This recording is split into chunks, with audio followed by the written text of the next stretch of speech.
Hey, young adults. So I just want to explain to you how our Google Drive works so that in case you've never used G Suite before or any of the Google applications, you kind of have an idea. So as you can see here on the screen, you've probably come to this video through this document, or maybe you were on our YouTube.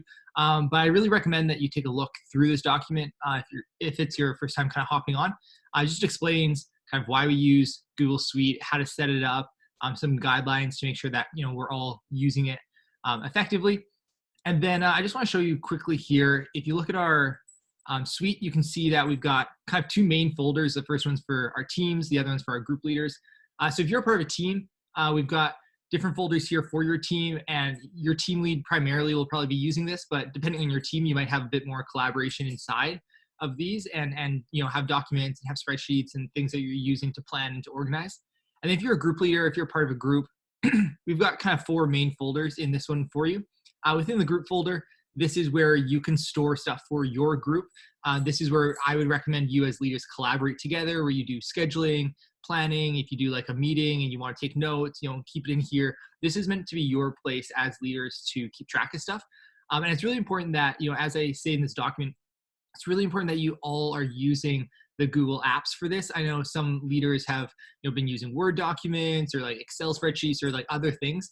And one of the beautiful things about G Suite is that everyone can collaborate and access the same documents and edit it at the same time because it's all in the cloud. But if you're using like Word documents that you're saving on your computer and then uploading, then other people can't be editing it and using it at the same time, and it can just get messed up. So really try to make sure you're using the Google apps, because that's how this really becomes powerful and really helpful. And this is what we use for our whole staff at Sanctus to organize as a team. And then also some other folders, we have group resources here. So for example, if your leadership team for your group is looking at doing stuff for growth nights and you're looking for some ideas, we've got lots of recommendations here. And then also in here we have ideas for things like belonging nights, kind of recommendations and instructions about how to lead them and how to do them. So these are great resources to be kind of accessing as you talk through how to lead your group together.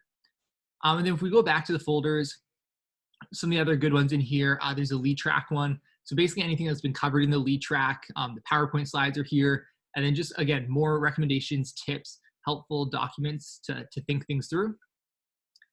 So for example, this planning template is really meant to help you see how your group can be talking through kind of what you do and how to set that up. So I'd recommend take a look at that. And then last thing is you can see in here that we've got some resources for your roles specifically. So this is like descriptions of your roles, even like recommendations for how to do your role really well. So if you're a hospitality coordinator or primary group leader, whatever it is, if you're working with spiritual parents, all that stuff's in here so that you can take a look. So yeah, that's what our drive is. It's really meant to help you as servant leaders thrive in your role and to be able to communicate and collaborate with others. So make sure you make the most of it. If you ever have questions, feel free to reach out to me on Slack. And that's that. Thanks.